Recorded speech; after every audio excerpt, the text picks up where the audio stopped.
in countries. So we that to be a different discussion and different presentation. But for here, we are looking at how we can get and fix economics from the technical part. All right.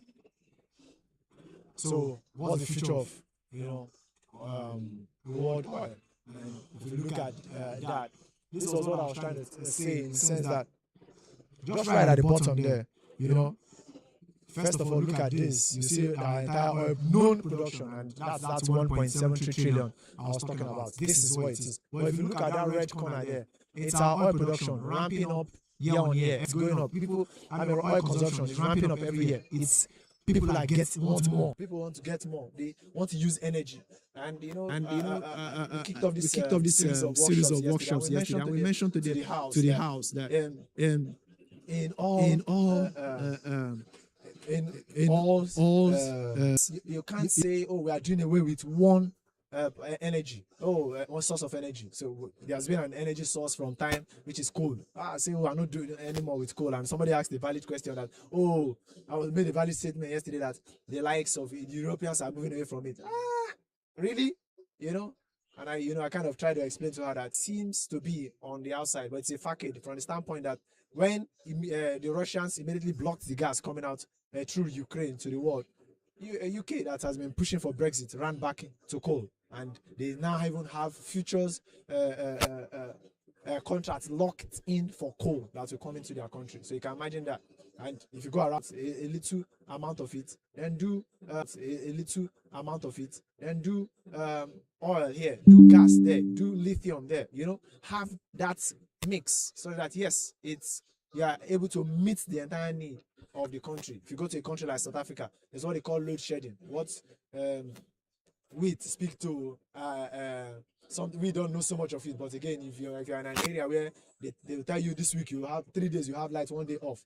That's what it's called load shedding in South Africa, and it's a big deal with their kind of population, which is not as big as ours, but because they are very industrialized, they need a lot of energy, and that kind of energy can be supplied by just oil and gas. Can't be supplied by just say, let's use lithium.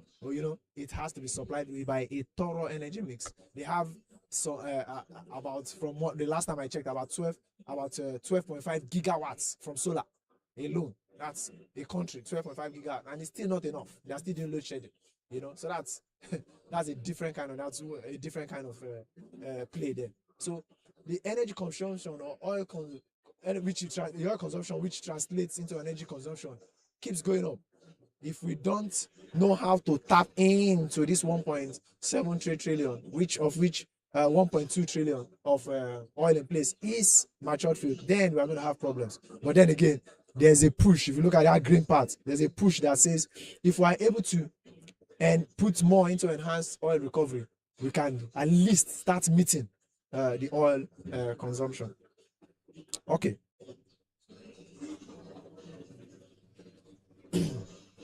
So having said all of that, we have seen that we want to have something that it's not going to clog. We're trying to treat and make the well enhance. That word enhance should excite us. You are trying to make the well better rather than make it impaired. You understand? So if you say that is what you want, then what you need is something like that will come into that space, resolve the issue without impacting it. And in that case, like, we maybe I should have set it up the way I set it up yesterday to ask us to define what a catalyst is. And we've got brilliant definitions from people that had A1 in biology. I think I had a P7 or something like that in biology.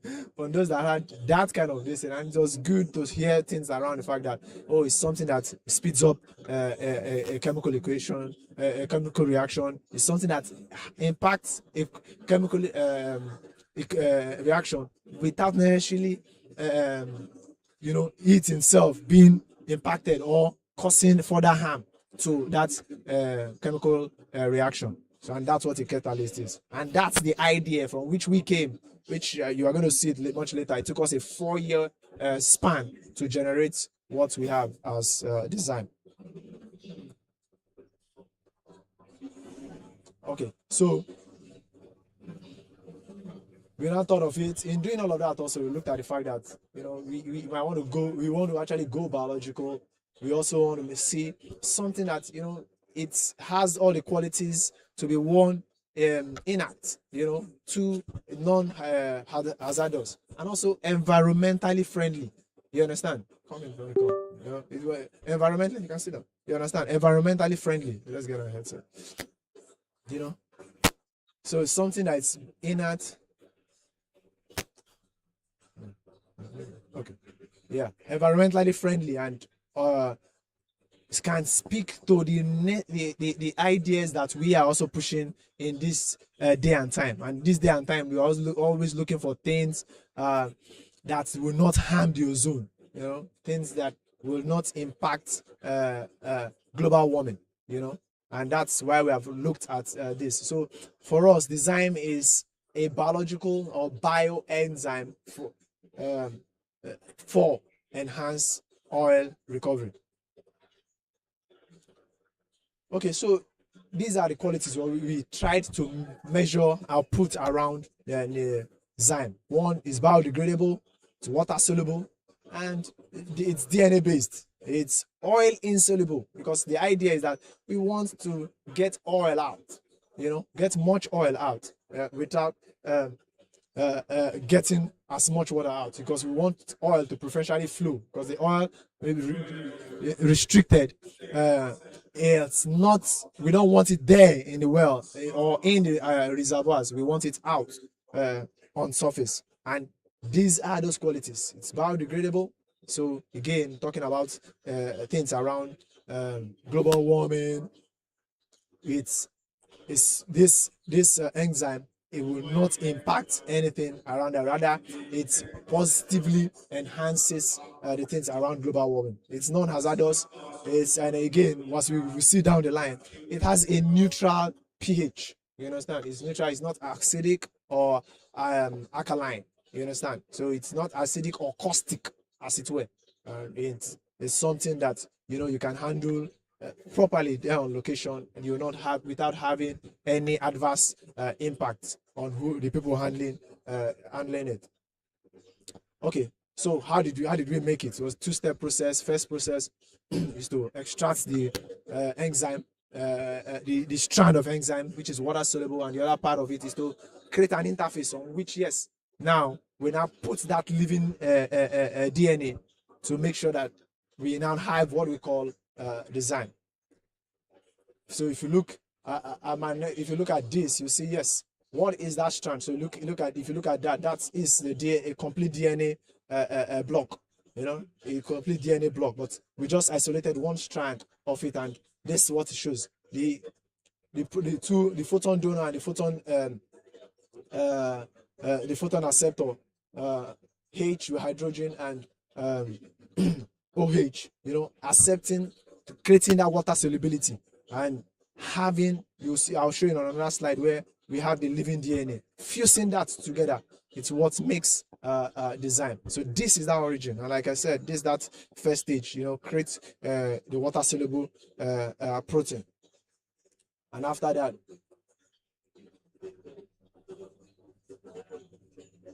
okay.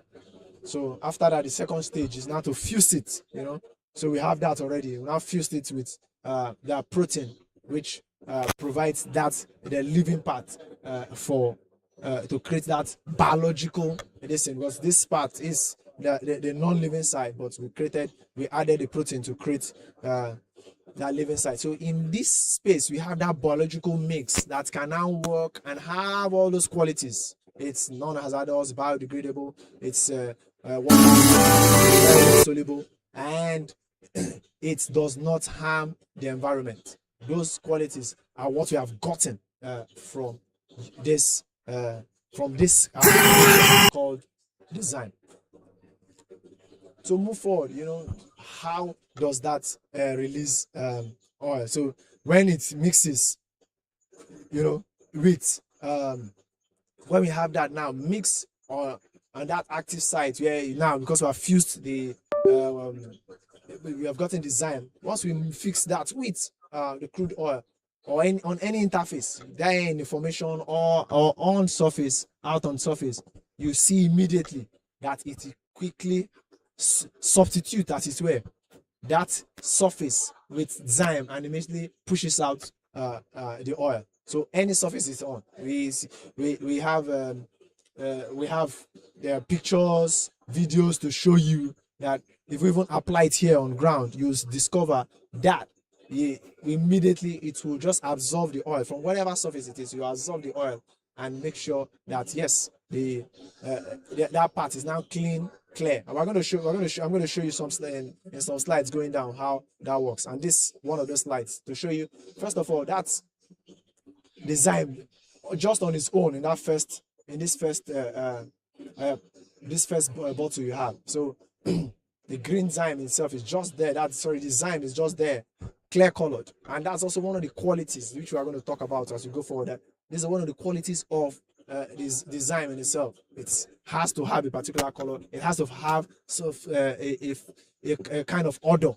You understand? Because if you don't know that, you are going to have somebody come to deliver to you. You are going to have somebody come to deliver to you with a claim that this is a biological solution when it's not. You understand? That's very, very important. So in the next this you have, you see there that in the next bottle, in the best bottle, you see that you have now the Xyme itself mixed with a mixture, not just a mixture, but a sand that has oil in it.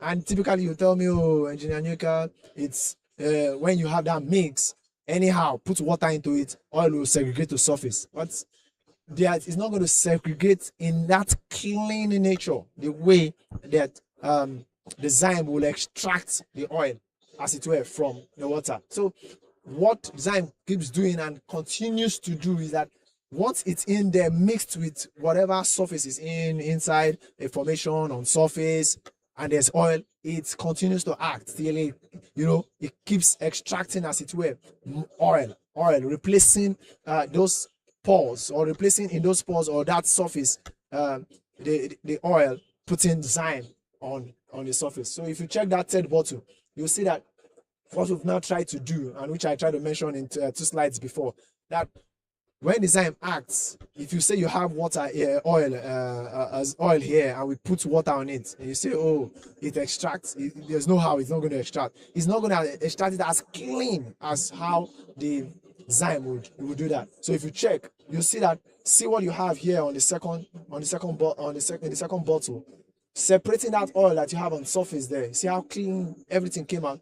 See the sand in itself, very clean, because that's completely extracted the oil out of it. And what we have done with that last bottle you are seeing just there is to show you how we sped up under the microscope 200 times how the oil comes out in droplets to surface. And it's actually a pretty exciting one. I think we're trying to put a video on this show that you'll see how speeding it up. You're only going to enjoy it really when we speed it up. So see how those things come out, how the oil droplet starts coming out of whatever surface we place the Xyme on.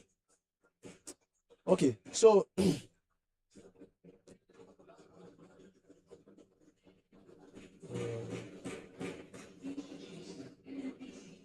okay, so can I get the next slide, please?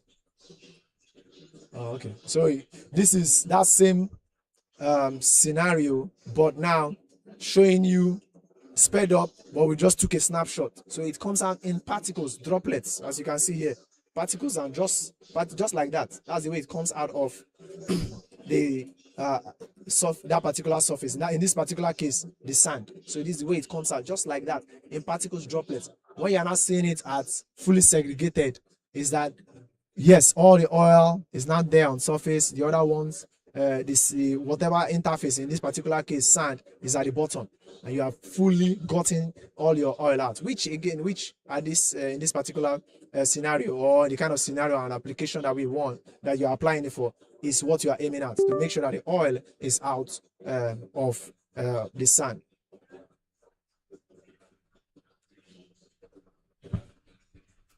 You're welcome. Yeah. Next slide, please. Okay. So this was what I was talking about 2 slides ago. This is what I was talking about 2 slides ago. All the features of all the features of design. Essentially,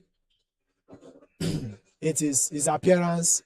That's amber color, clear, and it's water soluble. But critical here, this is one of those things you want to look at. There, if you take it to the field, you want to see, what is the odor? In this particular case, it's a fermentation odor. You know how fermentation odor is.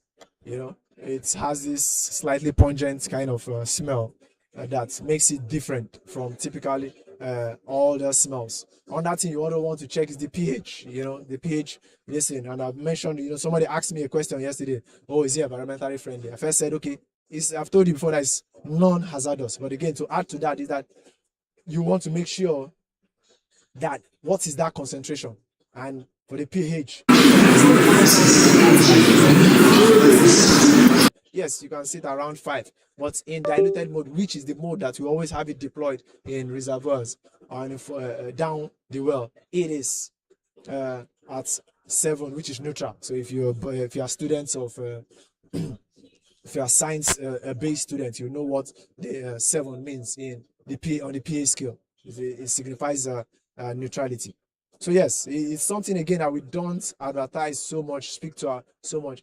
And again, maybe as we go down the slides, you'll discover it. It's also, design also helps around getting to work in wells or reservoirs where you have asphalting wax challenges. It helps you better, because what it does in essence is to clean up the capillary. You understand? That capillary walls where you have oil, the pH, the salinity, temperature. Somebody asked me this question yesterday, saying, oh, what is the temperature that it works? Asked me this question yesterday, saying, oh, what is the temperature that it works at? We've used it under very high, I've used it under very high reservoir pressures, 450 degrees C, and that's very high. Even in, if you've worked on oil wells before, you put down your tools in a well. By the time you bring it and you touch it, you might not even be able to touch it because it's very hot. From the background that we have part of our service that we render as wireline services. By the time we send a tool down and you bring it to surface, sometimes you might not be able to touch your tool because that's a very hot well. But again, for this, there are some tools that are not even able to work in those scenarios because the electronics will melt by the time you send them down. Because they are very hot. The electronics of that particular tool will melt. Sometimes you have to talk to an OEM to flask your tool from temperature. But in this case, deploying the Xyme does not need any of that. It works at whatever temperatures that it's required. Yes, also on that thing to mention is that it works in all kinds of rock type: carbonate, limestone, sandstone. For us, interestingly, here in Nigeria, it's majorly sandstone we have. It works best, and I will be first to say that it works best in sandstones. As we'll see down the line with true data, it works best in sandstone, but still produces results and impactful results in carbonates and limestone also. So it's important that, yes, having taken this on board as a biological treatment, you just see all these various aspects once you are trying to deploy. And most of the research or data we're showing to you or sharing here is data from the lab to just show you, yes, the amount of tests that we have done to validate our claim with regards to how impactful design truly is. Okay. So again, it's essentially buttressing the points I've made in sense, how does it work? How does design work? So when oil is trying to flow, it attaches itself to that rock capillaries. So these walls here. So it attaches itself to these walls. So you see the walls, these are just like a capillary. So it attaches itself to those walls. But what design does, you see what it does? It takes out the oil and replaces itself on those walls. You see, it replaces itself on those walls. So now the oil is free to flow. Just free to come out. So here you are seeing a design. The oil itself is here attaching itself, and so there's this restriction closing that pathway for it to flow. But when we introduce design from here, it goes in and immediately replaces those places that you'll see oil lying on here. It just replaces it, and as such, creates that ability for it to flow preferentially. Now oil flows preferentially to the surface. So it's very, very key and instructive that we know that. So what it does when we say that, when we talk about now, we now tell ourselves, oh, it releases oil. But when you look at it on the granular, that's when we say it on the top level, we say, oh, it releases oil. But on the granular phase, what it actually doing is just replacing the places that oil has clung onto, making it, instead of oil wetted, it's now making it Xyme wetted. All right. So once you are generally, once you are looking at a biological catalyst, you want it to go through, you want that biological catalyst to go through all 4 of these tests, as it were. So one, is it the contact angle test? Is it a core clogging test, which in the previous slide you have seen? So that's part of which oil is passing through the capillary. That's a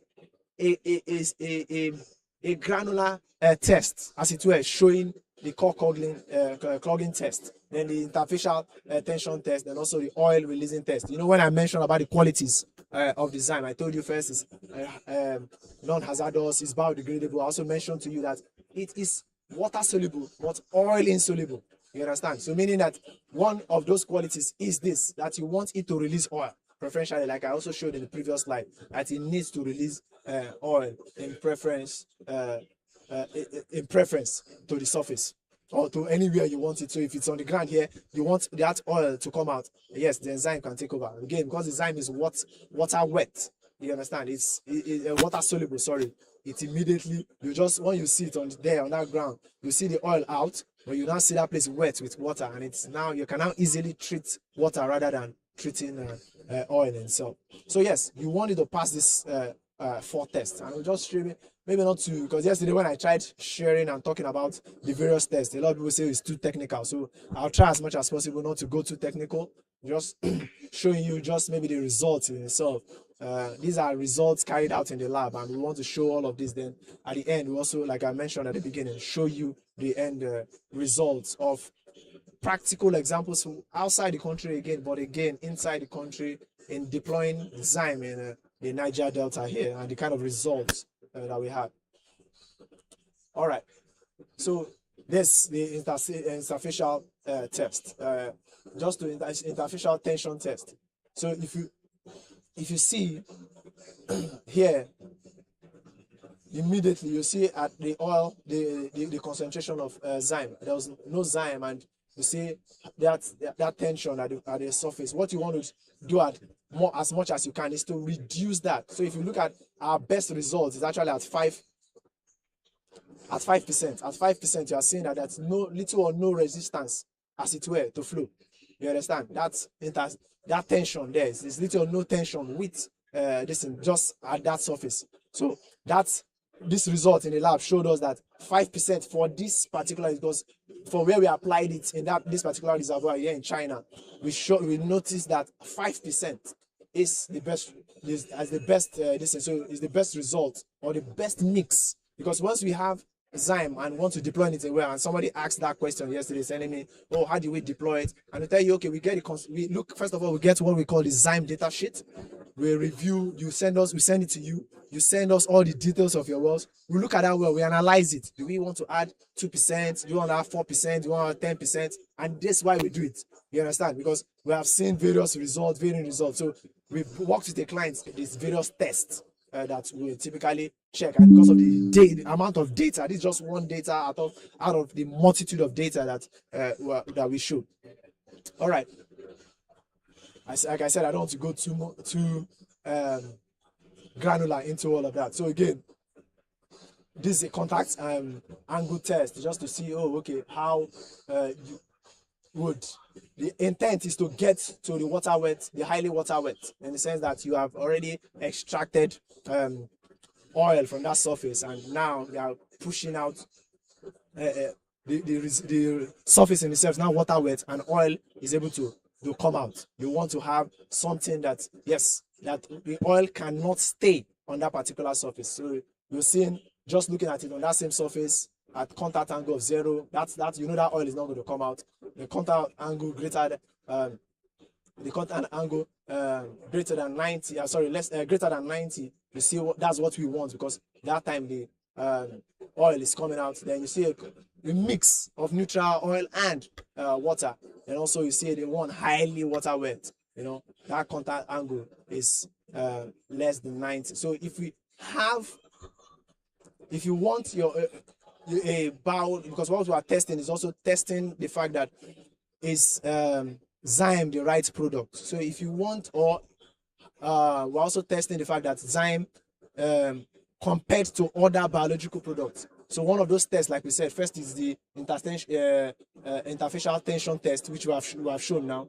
This second one is the contact angle test, and in the contact angle test, you want something that, yes, it's showing a contact angle greater than 90, because that is when that oil is extracted and can flow preferentially to surface. So putting that for people in maybe like Darcy's law, I can share with you. I actually wanted a board here today. Just share with you. Putting that formula in place. You want something that creates an inhibition to water, but that improves or pushes oil out to surface. So I would show you some. Okay, so these are contact angle results, and let me peel back to.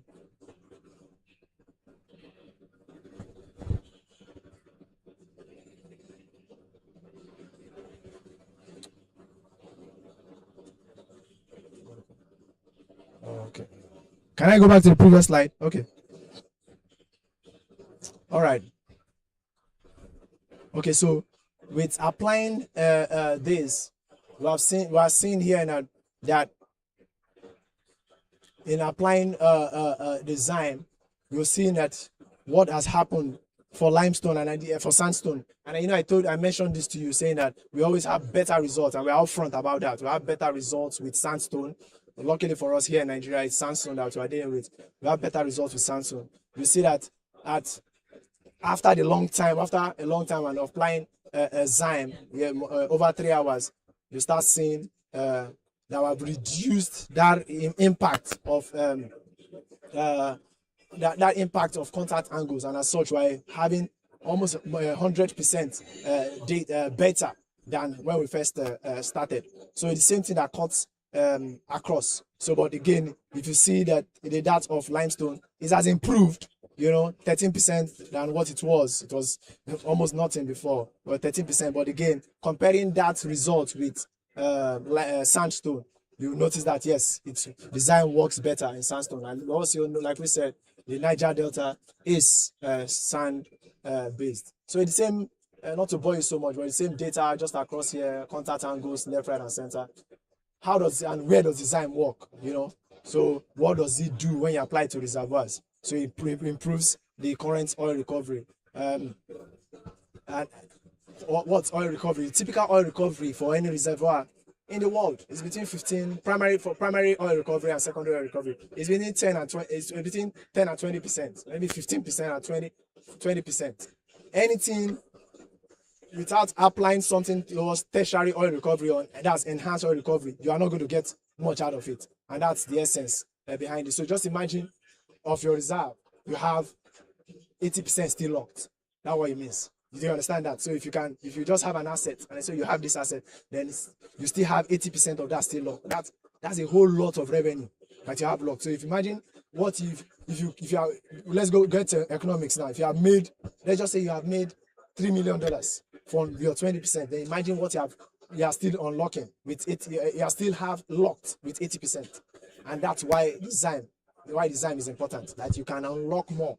You understand? That is, if we do that based on 80%, so you still have $12 million unlocked. I'm just using that as a math. You understand? You have $12 million unlocked. But with Xyme, you can improve that. See how you can get much more. If we talk in terms of petroleum engineering, yes, you can't get much by calculation and maybe using Darcy's law and all of that. It's said that recovery factors can't get more than 35%, but that's recovery factors. But amount of recovery we can keep pushing it, and thus elongating the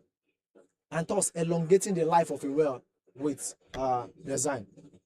So that's what we speak to when we speak to the ultimate oil recovery. And like I just mentioned, extending the production life. I'm going to show you a chart to show you how the Xyme helps to do that. All right, so it was just that same thing. So if you see, there are better results with the sandstone than with limestone. So with limestone, you are still seeing that oil struggle to come out, but with limestone, you've noticed that yes, it's reducing. Here it's better, but it's still there. But at that point, you see that it's clear cut, it's already done. Yeah, it's released. So yes, we have better results with sandstone. Next slide, please. Sorry about that. Okay, so there's a multi-use of the Xyme that we don't speak to, which is first of all, we just keep telling each and everyone that it's for oil and enhanced oil recovery and all of that. But I've been part of projects to high prep, and I don't know if you know about high prep. I'm sure, have you heard of the Ogoni cleanup? You know, trying to clean your house. So if you heard about the Ogoni cleanup, it's what they try to do on Ogoni cleanup is take a 1 cubic amount of sand that has been contaminated, put it into a fractionating unit, then add whatever. Various people have different kind of solutions. Add whatever solutions they want to it. Then bring out the sand.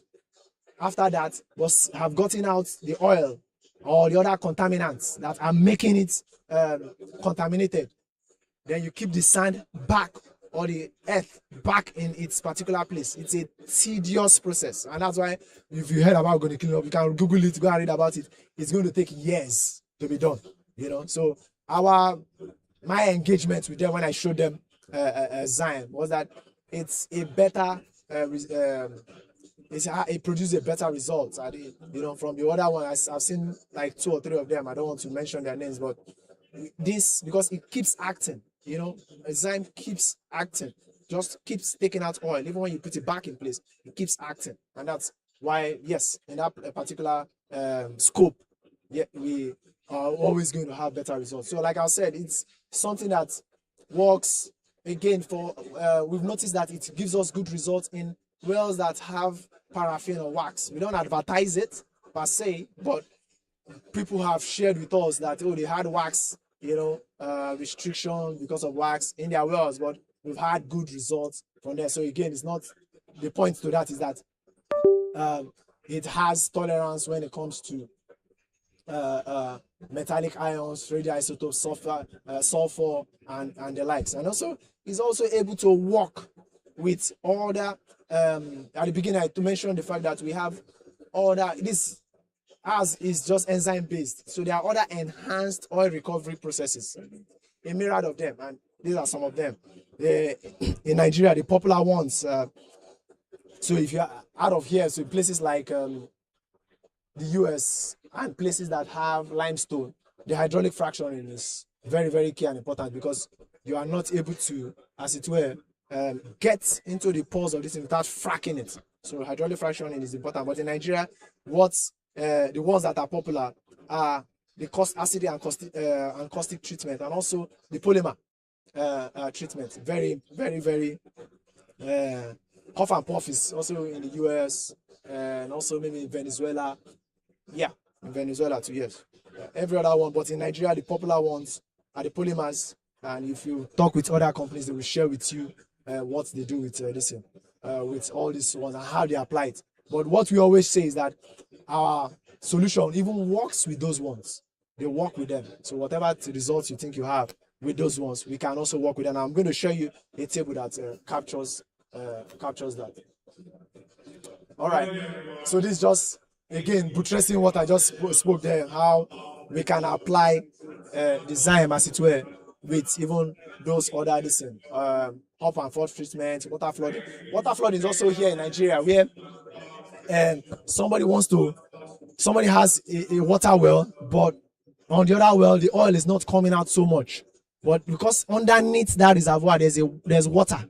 So a well works. So first slide is, so you produce a well, this is the way it drains perfectly. You know that line there, you know, that's the way it drains. You have a good well. The way it should work is that, well, at the beginning it's doing 200 this thing, and over time, over a space of how many years, more than 20 years, you get to this red line. That's the marginal line.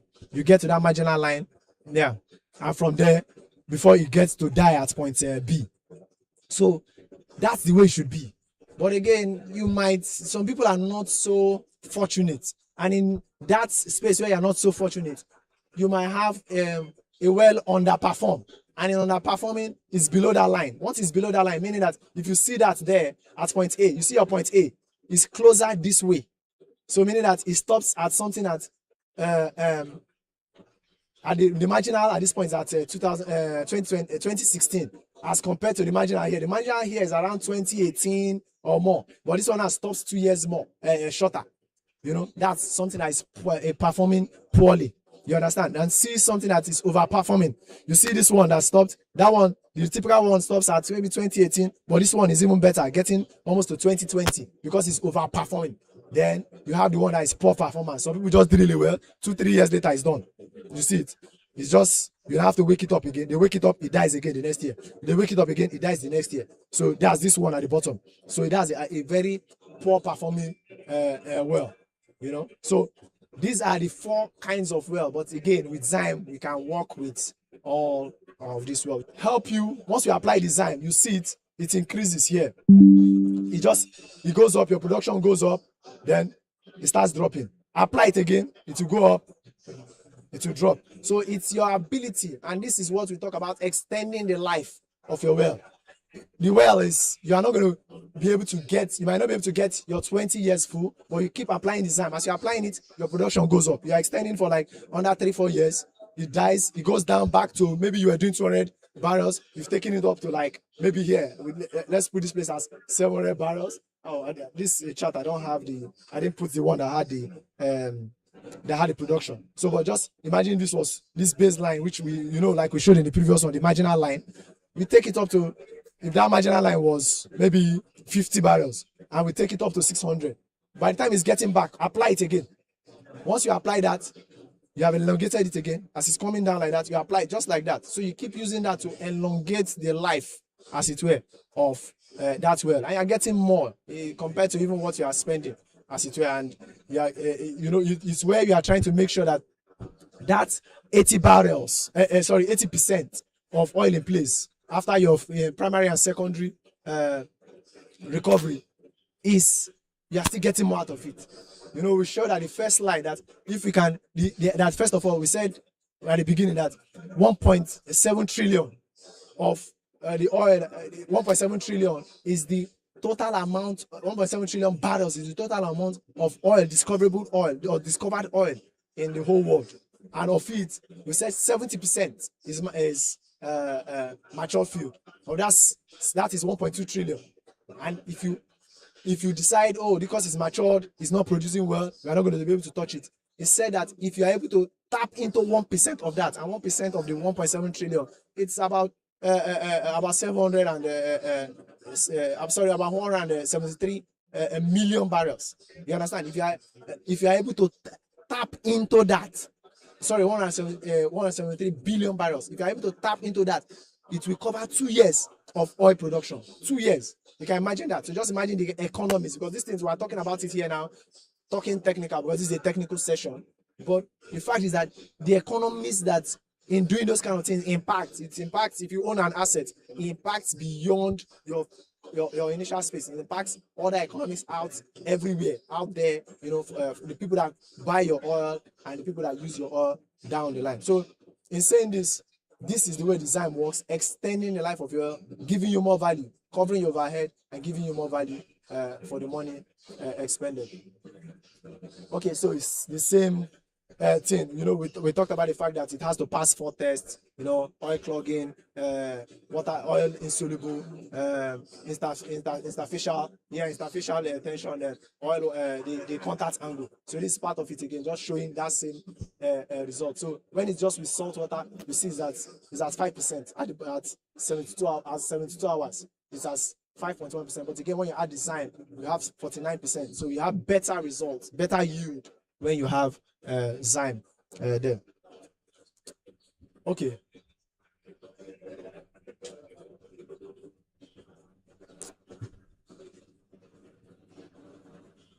Okay, so this is when we work on location, and I think I mentioned it earlier. When we apply Xyme, we notice there's an increase after a particular amount of time. So we always tell you want to lock in Xyme for like 3 to 5 days. So once we apply Xyme, just imagine this is 0 at this point. So I applied Xyme. After 2 days, we see that exponential increase. That's why I'm showing this chart. Exponential increase in your production immediately, or in the oil, in this particular case, in oil recovered from this, because this is a lab test.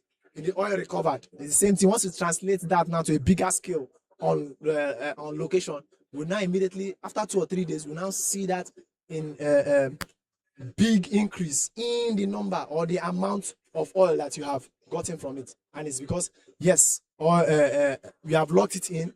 The Xyme has started replacing most of those surfaces, the capillary surfaces, those small capillary surfaces in the reservoir with itself. So Xyme is replacing it and making oil come out much. So in this particular one, we're just showing that poor volume, also for that buttressing that core unclogging capability, as it were, of Xyme. So it's the same thing that's on, I think it's the same thing I have on the next slide, just further buttressing this. Okay, so it's the same thing I just have. It's just blown up. This is a different field. This one is in Norway. The one I had with you, I showed you before, was in China. Okay. So again, those results is just to show you that unclogging this thing. So again, you are seeing better results. So one of the things we do is to collect your data. When we collect your data, is to see, is it good, is it high permeability, low permeability. But in either way, you have good results. You understand? Either way, you have good results. So what if it's high permeability, you have better results. So at this point, high permeability, you are getting better results, 55% better than how it was initially. But again, you see also an improvement, but not so much with low permeability reservoirs.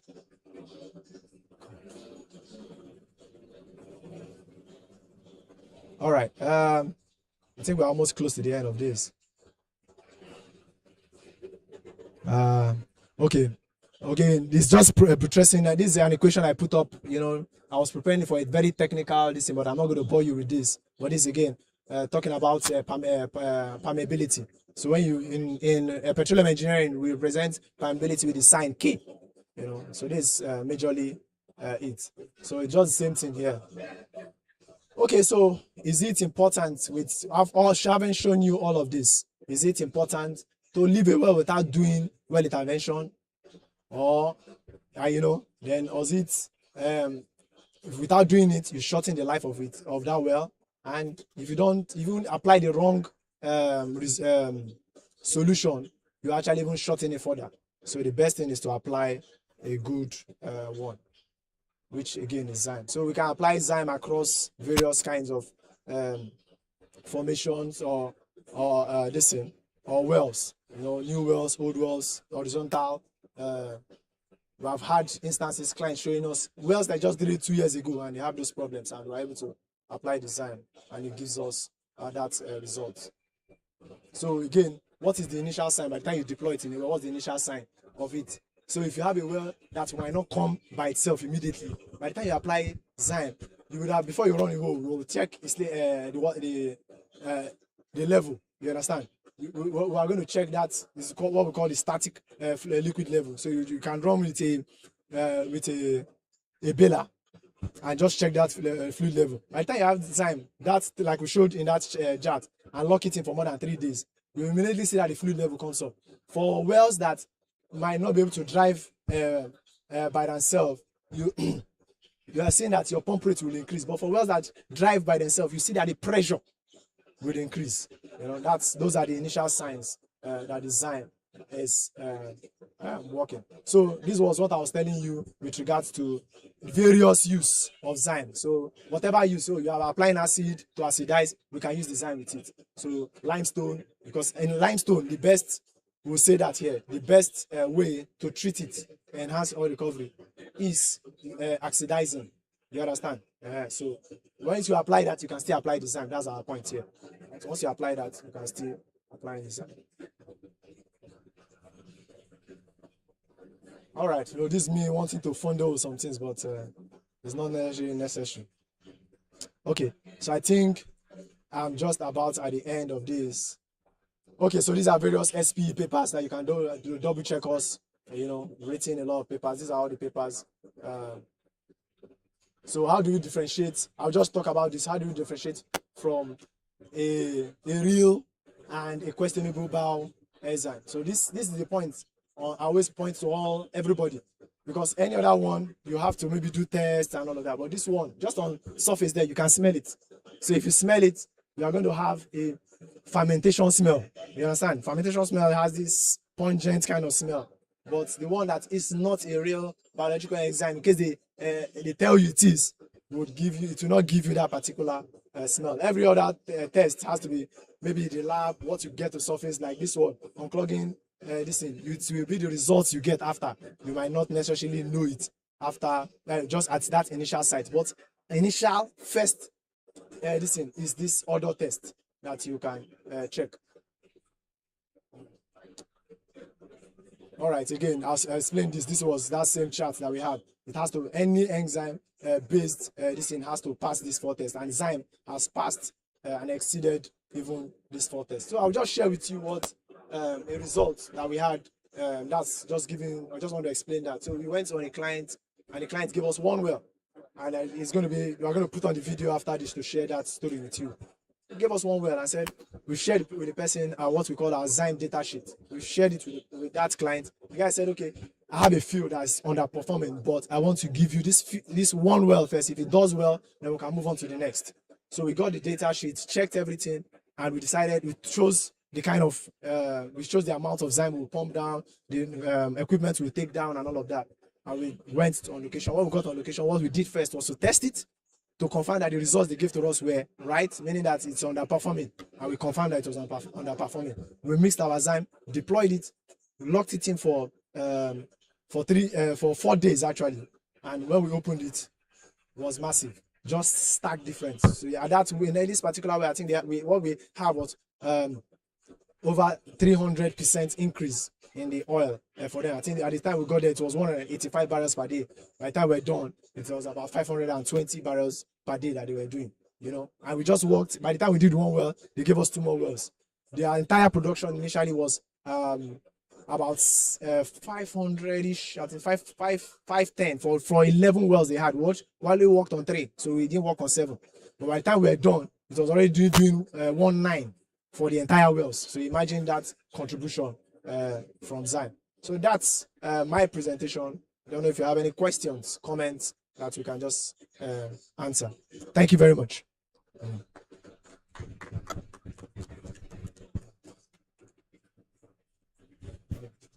You have a question? You have a question? Okay, no question. Okay. Thank you guys. Thanks for coming.